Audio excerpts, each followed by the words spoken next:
नमस्कार दोस्तों, मैं डॉक्टर बलराम राणा। आज हम बात करेंगे मेल इनफर्टिलिटी के बारे में, जो हमारी सोसाइटी में बहुत ही कॉमन देखने को मिल रहा है और इसकी वजह से निसंतानता के बहुत से केस दिन प्रतिदिन क्लिनिक्स में हमारे आ रहे हैं।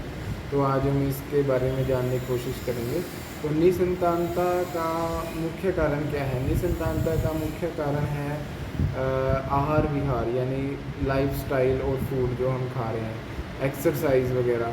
जैसे अगर हम लाइफस्टाइल हमारा अच्छा नहीं है, हमारा सोने का जागने का कोई टाइम नहीं है और हम प्रॉपर एक्सरसाइज नहीं कर रहे हैं और प्रॉपर फूड डाइट हम अच्छी नहीं ले रहे हैं, ज़्यादा बाहर की डाइट ले रहे हैं, पौष्टिक डाइट नहीं ले रहे हैं, तो उसकी वजह से ये दिक्कत आ जाती है। दूसरा इसका कारण होता है ओबेसिटी। जैसे जो लोग बहुत ही ज़्यादा ओबेस हो गए हैं और वो उनमें नेचुरली है कि जो सेक्स हार्मोन होता है टेस्टोस्टेरोन, वो कम हो जाता है, क्योंकि जो फैट सेल्स हैं वो उसको कम कर देते हैं। उसके बाद तीसरा इसका कारण है, अगर हम किसी प्रकार की बीमारी से पीड़ित हैं, जैसे कोई हाइड्रोसील वगैरह हो गई है, वेरिकोसील वगैरह हो गई है, या कोई ऑटोइम्यून डिजीज़ हमें हो गया है, तो उसकी वजह से भी हमें मेल इनफर्टिलिटी आ जाती है। पर आपको इससे कोई घबराने की ज़रूरत नहीं है।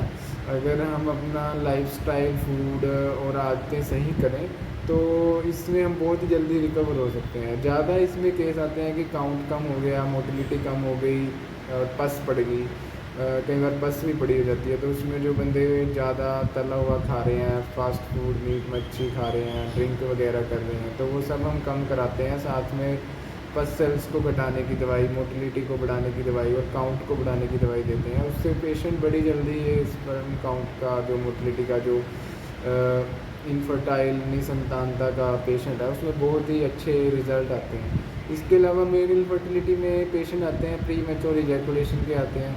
उसमें हम कुछ ब्रेन्स की मेडिसिन और जो वीर्य है उसको गाढ़ा करने की दवाइयाँ देते हैं, ब्रेन को रिलैक्स करने की दवाई देते हैं, जिससे कि ब्रेन रिलैक्स होता है और वो प्रॉपर टाइमिंग उसकी प्रॉपर आ जाती है।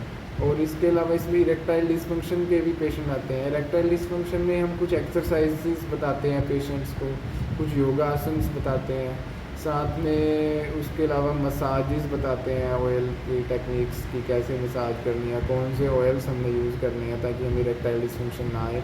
और दूसरा इरेक्टाइल डिसफंक्शन जो आता है, वो अगर ज़्यादा हम अल्कोहल ड्रिंक कर रहे हैं, स्मोकिंग ड्रिंक कर रहे हैं, तो उसकी वजह से हमारी नसें ख़राब हो जाती हैं सर्कुलेशन की, तो उसकी वजह से भी इरेक्टाइल डिसफंक्शन आ जाता है। तो इसमें हमारा आयुर्वेदा में बहुत ही अच्छा रिज़ल्ट है। इसमें हमारे को बहुत से ऑयल्स आते हैं लगाने के, बहुत सी हमारी इरेक्टाइल डिसफंक्शंस की मेडिसिन आती हैं, एक्सरसाइज हम रिकमेंड करते हैं, तो उससे बहुत ही अच्छा पेशेंट को आराम मिलता है। उसके अलावा कुछ और आदतें होती हैं, जो डेली की लाइफस्टाइल, कैसा रहना है, फ़ोन कितना चलाना है, स्क्रीन पे कितना रहना है, ठीक है, और क्या खाना है क्या नहीं, वो सारा हम टाइम टू टाइम पेशेंट का ट्रीट करते हैं, तो बहुत ही अच्छा इससे रिकवर हो जाता है। तो आप अगर किसी भी जो वीडियो मेरे देख रहे हैं, अगर कोई भी इस समस्या से जूझ रहा हो, स्पर्म काउंट कम है, स्पर्म मोटिलिटी कम है, इरेक्टाइल डिसफंक्शन है, प्री मैच्योर इजैकुलेशन है, तो वो हमें संपर्क कर सकता है और उसका हम प्रॉपर,